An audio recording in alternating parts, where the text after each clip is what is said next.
Welcome to the podcast. If you'd like to listen to an ad-free version of this episode and all of our episodes, then search True Crime Today Premium Plus on Apple Podcasts and press subscribe. That's our premium channel where all of our ad-free and advanced episodes live, all in one place. True Crime Today Premium Plus. Search it on Apple Podcasts and press subscribe. Even try it for 3 days free. Some secrets are kept in the basement, others in the morgue. Welcome to Hidden Killers with Tony Bruschi, featuring defense attorney and host of the podcast, Defense Diaries, Bob Motta.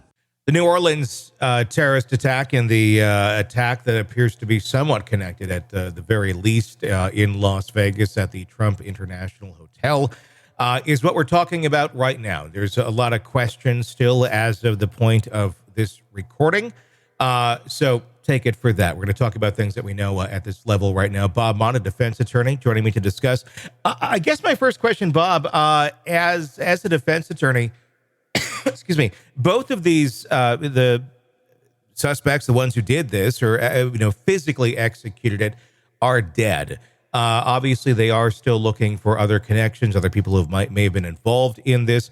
Where are we looking at this legally? I mean, where does this go from here when you have the two main people that were there deceased? From the criminal side of it, short of them finding some kind of conspiracy or co-conspirators, there's nothing. Like you obviously can't charge dead people. Yeah. If they're able to, through their investigation, determine that other people were involved, that there were multiple actors, then obviously that changes things in terms of them being able to charge somebody and convict somebody of the crimes, or at least try to convict somebody of the crime. So, that's always one of these things in these cases where either like in school shootings where, the shooter is killed by law enforcement or they take their own lives. You're not getting that justice that we like to talk about because there's no one to serve justice upon. Yeah. You can't serve justice upon somebody who's deceased. You can't bring a criminal case for the principle of the thing. So, short of them digging up some kind of connections with other individuals that were involved in planning, not necessarily the commission, but the planning of it or helping secure materials, things of that nature. At that point, then they'd have somebody to look at in terms of criminal charges. On the civil side of it, however, but you could sue, right? You can sue for damages if you're the victim's families, but the first thing they teach you in law school when you take torts class, which is kind of the personal injury realm, you don't sue anybody that doesn't have any money. Exactly. And what we're looking at here in these two cases, it does not appear that on the surface anyway, that there is anything to civilly sue for other than principle. But why, why put yourself through it, for something like that? Yeah. And you're just going to be hard pressed to find any civil attorneys that are willing to take the case if there's no back end money, because usually civil attorneys are taking cases like that on what they call contingency, meaning, okay, well, you don't have to pay us up front. We'll get our money when we collect at the end. But that process includes the attorneys really evaluating the strength of the claim and collectability of the judgment, because that's ultimately what matters in civil cases. It's one thing, you can go get a $10 million judgment, but if the defendant doesn't have a pot to piss in, you're never collecting it. So what's the point? Yeah. All you have there is a piece of paper with a judgment and it's got no value.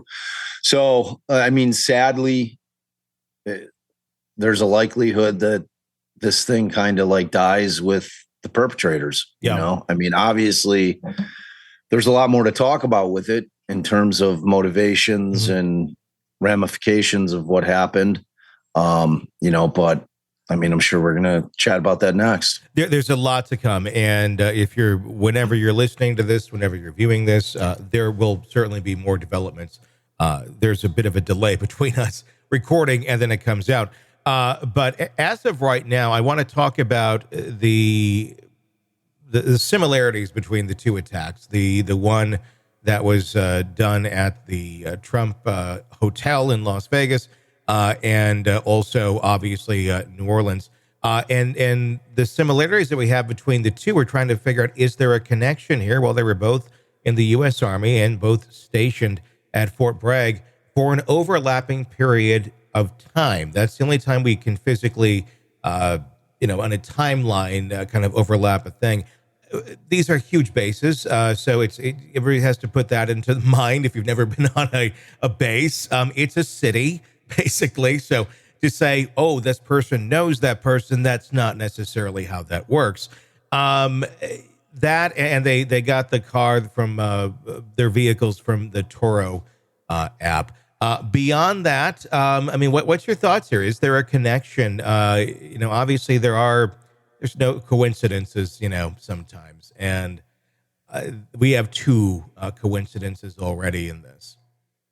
Yeah. Well, I mean, if you're adding the timing of it to it, we have three. You're right. Right. Exactly. Yeah. You know what I'm saying? Yeah. So it's like, because obviously these two things occur within, 12 hours of one another, or even a little less than that. And you've got the first thought, is this like a coordinated attack? Much like we had with 9/11, where we had multiple targets that were getting hit. So that's the first thing that pops in your mind when you start kind of digging into these two individuals. The challenge for the feds will be to figure out if they were in communication. So obviously at this point, the feds have conducted searches and raided wherever they were living, to get all their devices. If they were in communication, the likelihood is that they were probably using burner phones, paid phones, so that they weren't on the grid, so to speak. But there's always chat rooms. There's always, the interwebs, from their computer devices, to see if there was some kind of communication going on. I mean, that's the thing that they're going to be looking for. And really at this point, they're trying to derive a couple of things. One, they're really trying to derive what was the motivation, what was the motive of this, what was the message. Is it something that there's a larger group out there that is of a mindset, whether it be political, whether it be religious, whether it be a combination of both, what caused these people to do this? The timing of it obviously being New Year's Day, it's just like, there's a lot of, we're pretty close to the inauguration of our new president, our former president. There's a lot of factors involved. We have everything that's going on in the Middle East with Palestine and Israel. We've got what's going on with Russia and Ukraine. There's just so much stuff going on. I think there's going to be a real interest from the feds to figure out what was motivating these guys, and if they're part of a bigger group, so. And that's a question I have. I think one of the big questions here in this case is, are they part of a bigger group? And again, I got to preface this: when you're watching this or listening to this, we may have more answers than we have as of this conversation. But as of right now, we don't really know. But the fact that these were not extremely impressive attacks. It seems like it was a massive failure in security in New Orleans, and that's on the city for that. But beyond that, it's not. If the allowance is there for a vehicle to get onto a crowded street on probably the number 2 city in the United States for a terrorist attack at that moment, and they thought a squad car was going to fix it, I think there's a lot of questions to be had there if there's anything on the inside. I hope to God there's not, but I think that should be looked at, or it could just be incompetence. But the fact that this was allowed to happen the way it was, there's so many questions that arise from that as to how did this occur? Is this ignorance? Obviously there's crazy people out there. They're going to try and do these things. Why was it insane to put, they did not put like concrete barriers up? It's basic things that could have prevented this sort of thing. that to me is another huge question to what the hell's going on in this case. Yeah. You know, the Trump hotel thing, Yeah. that was just, it's random. I mean, we Well, can't live. I understand the Trump hotel thing. I'm talking Yeah. about New Orleans. I mean, literally, Bob, I picked up an Uber in that exact spot about when was I in Vegas? It was like 10 months ago, around there. Yeah. And we were at the mall across the street, picked up an Uber, and it directed us directly underneath there. We were standing in that exact spot. And it's just spooky to think about. Yeah. Yeah. Well, it makes you think timing is everything, right? Yeah. Oh, completely. Wrong place, wrong time. Completely. It's so true, man. Yeah. Yeah. So, but you're right. I mean, in terms of both of the attacks, they were pretty amateurish. It's like, like I've read about some folks that are familiar with the perpetrator in the New Orleans attack, talking about like this guy, like actually with both of them, like that both of them were pretty skilled from their army career in terms of like the level of what was done and the level of what could have been done just don't seem to kind of jive with some of the people that seem to know these people. Because I mean, essentially what you have is a guy driving around a barricade. But we've seen footage that he was walking on Bourbon prior to. It looked like he left like a cooler filled with maybe explosives. So he had done some pre-planning, and but your larger point, which is a really interesting question, because like shy of New York, in like Times Square, I can't think of an area anywhere in this country that consistently has more people on the streets walking around than those two locations. And, I mean, I guess the question becomes, do we let the terrorists win? Do we move into this phase of where we've got to lock every single thing that we're doing down? But I don't think we do. One of my biggest questions on this whole thing is who was in charge of this security and how old are they? And I'm very curious about that, because if they were not in a mindset to comprehend and understand 9/11 and the immediate aftermath of 9/11 and how security was run, I mean, we went into fairly strict lockdowns on things, but it did ease up, but it eased up to a level that seemed to be secure. I think, and I think there's many generations now that never even saw that or understand it, and you can't comprehend it if you didn't live it. It's the same way our generation doesn't understand Pearl Harbor the way that someone who went through it. But it's one of those things where I think if you missed that part of history, which is now 25 years ago, a quarter of a century ago, you may not quite grasp the gravity of what people who have some hell-bent idea on destroying people, what they'll go to. And this didn't seem like it was that much of rocket science to put an extra barrier up so a vehicle could not fit through an open road there. That to me just seems very questionable. And New Orleans clearly has a history of incompetence in terms of their city and how they handle it. Is this just a story of incompetence here? Or at the worst cases, I think there needs to be some looking inside. Is there something here that was somewhat coordinated as to reasons why this vehicle was allowed to get through? Yeah, well, the first thing is New Orleans, they have, since Katrina, has never recovered in terms of their police force. Like they are understaffed, they're underfunded. They have a really hard time keeping people employed with that police department. I mean, that's facts. Sure. Which is ironic, because out of any town shy of, again, New York City, I can't think of a place where you need kind of that the protect aspect of protecting and serve of law enforcement more than New Orleans, because of just the massive amount of tourism that goes on there. I mean, with the Superdome, and with the French Quarter and Jazz they just have so many things. You've got Mardi Gras, Jazz. They have, I would hazard to guess, I don't know how many millions of people come in through that town annually. I mean, it's Allie and I's favorite place to visit. We love New Orleans. We're down there all the time.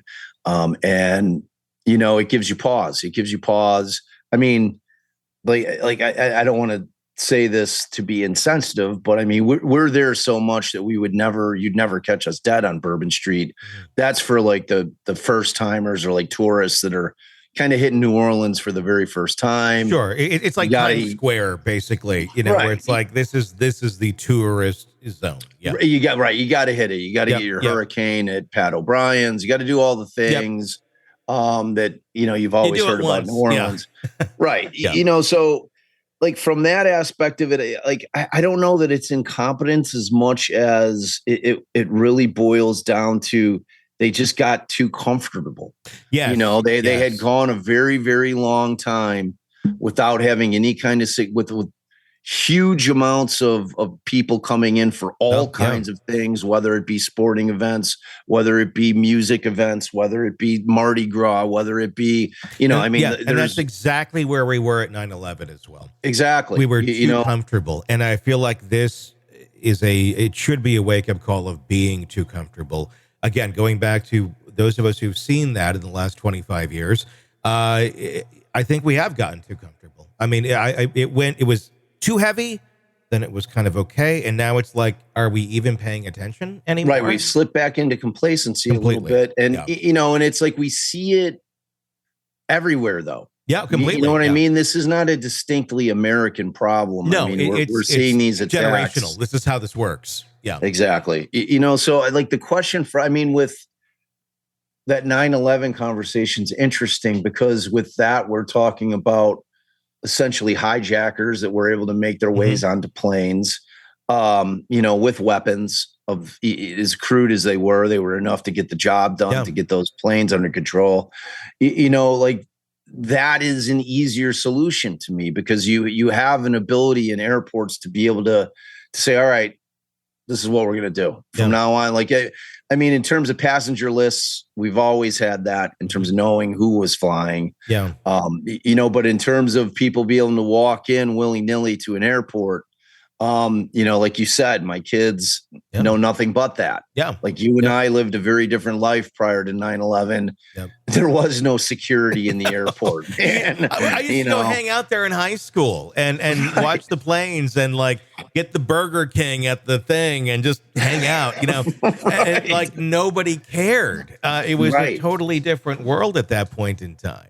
So, So for that, it was kind of an easier solution. Out of that was born TSA. And they're like, all right, we're going to, everybody that walks through the doors of this airport and it has the intention of boarding a plane, we're going to check their bags and we're going to check their person to make sure they're not bringing anything on board.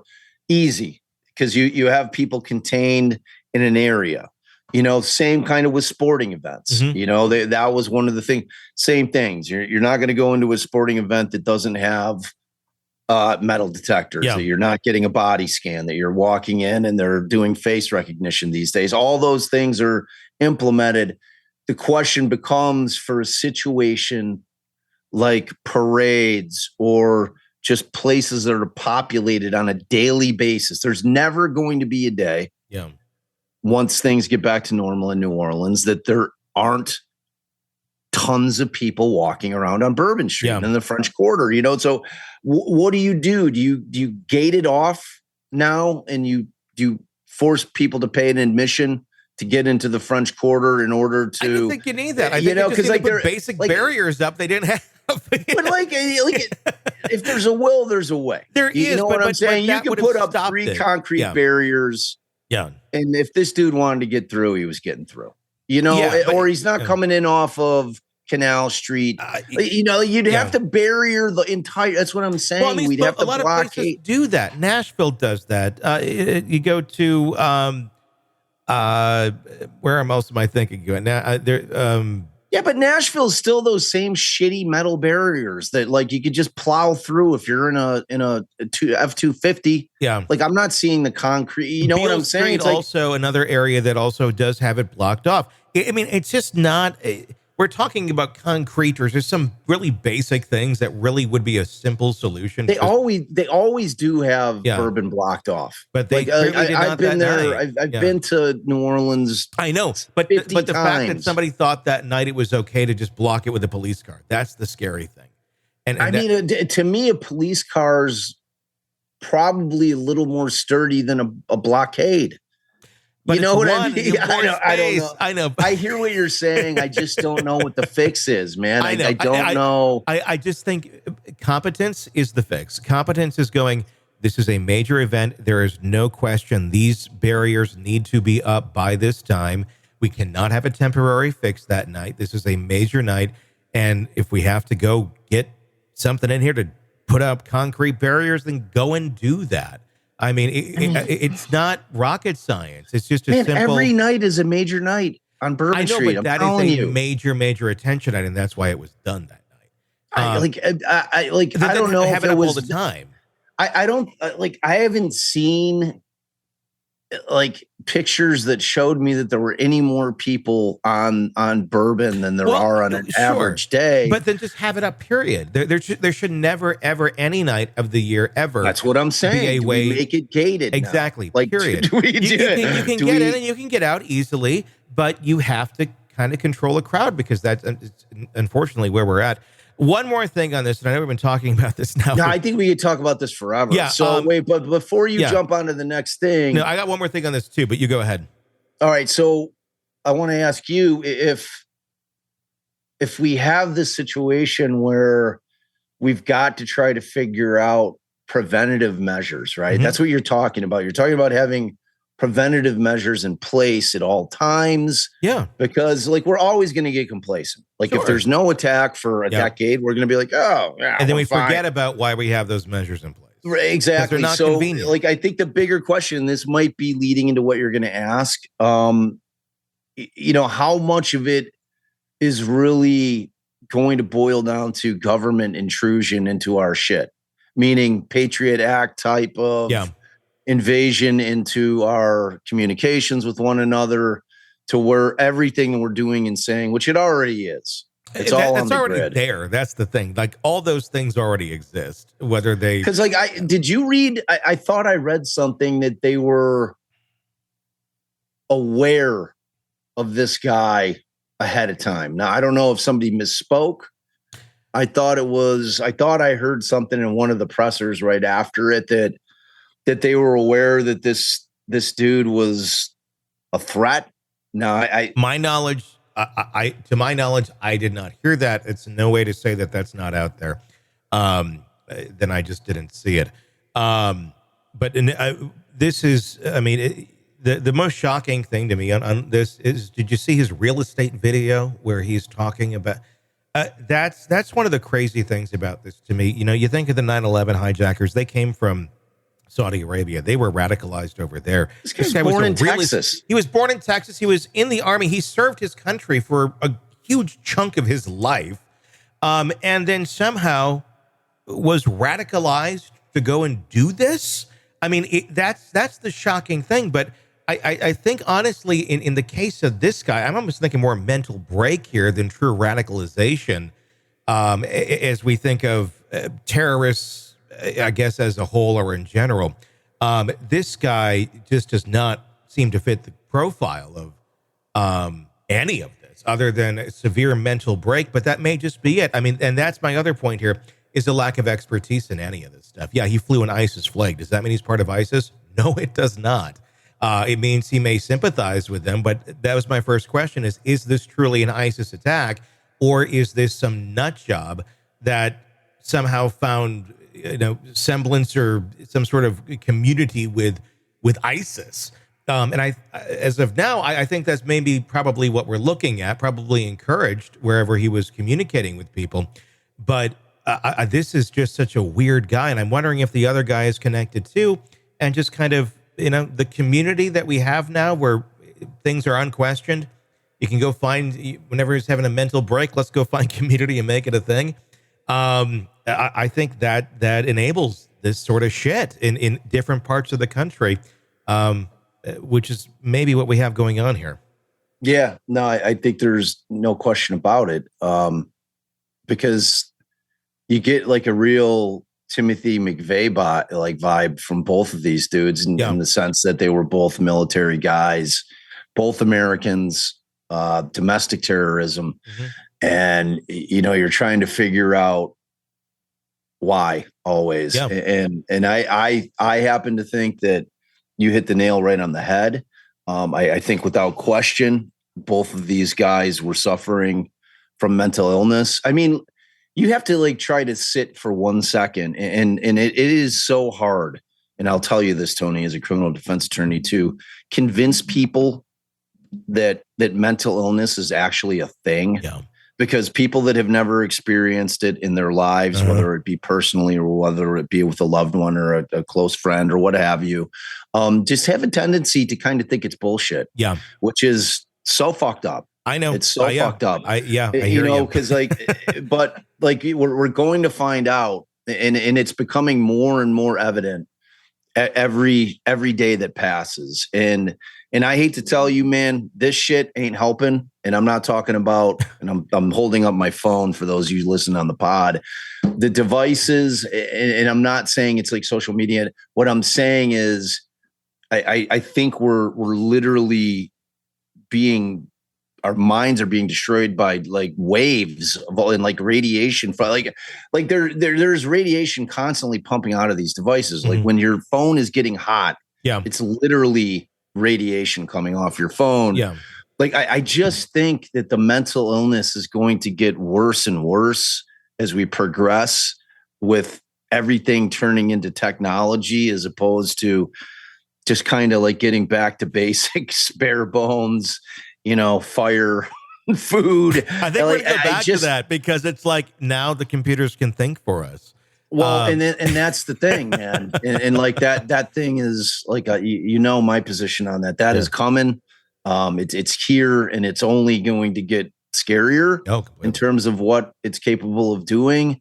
And, when it gets put in the wrong hands, it's going to be scary, man. And, but like with these guys, like you just have to wonder, is it PTSD? Now, like I haven't done a deep dive into their backgrounds. I don't know if either of them were in combat, either in Afghanistan or anywhere in the Middle East where we've had conflict going.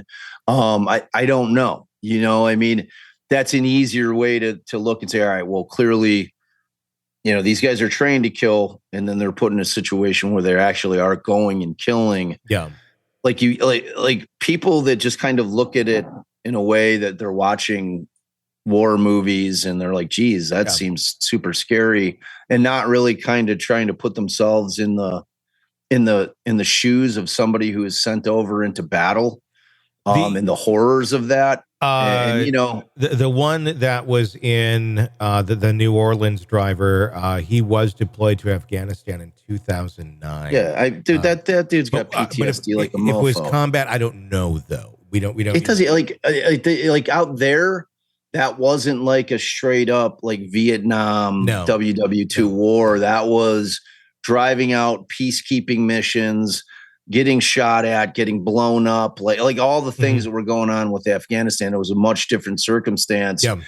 And like a lot of those dudes are coming back like jacked up in the head. And I'm sure I would be too. I'm sure that you would be too. You cannot be put in that situation where we're ripped from sitting in front of our computers talking about shit all the time to being thrust into the front lines of having your life literally flashing, before your eyes on a minute to minute basis, and or you're in a position where you're just gunning people down in order to preserve life. Yeah.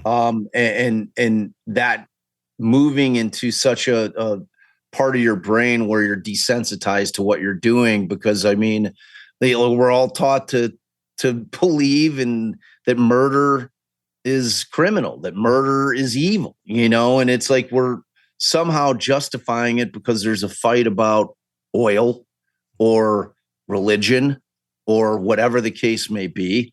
I mean, why are you able to take that and compartmentalize it and say, okay, well, murder is really bad. It's criminal, gets you a life sentence in prison and or the death penalty if you commit it in society. But when we're going to pull you out, put you in a uniform, hand you a gun, and send you off to a foreign country, it's good to go. Yeah. I mean, there's this strange kind of disconnect there that I think that for our veterans who I love so very much, I really do. I am always in awe of them, especially people that served in battle and war, who were in the shit, so to speak, and they come back, because that sacrifice is unbelievable. It's unbelievable. Just like the amount of sacrifice. Last night, a nephew of my girlfriend that he's 19 and he's about to be deployed and about to find out where he's going. And just, oh my God, dude. It's like, like I love our country, and it's like, I'd never want my kids to join the military, because I know what it means. It's like that thing where you've got like, you feel like you're potentially sending your kid off to a death sentence, So it's like, you want to defend our country, and thank God we have those people that are. Oh, that's what I'm saying, dude. It's like, I never see a veteran without thanking them. And if they're willing, I'll shake their hand. And I mean it. It's like such a huge sacrifice. 1,000%. Oh my God. And but the bigger thing is they're sacrificing their mental well-being. Yeah. So, which brings us back to the point, like, I think when they dig in, because these guys had to have been sitting around, Tony, for days, weeks, months, thinking about doing this shit. Oh yeah. Like they're not sitting around like putting their Oculus on and like, oh, I'm going to go kill zombies like me last night.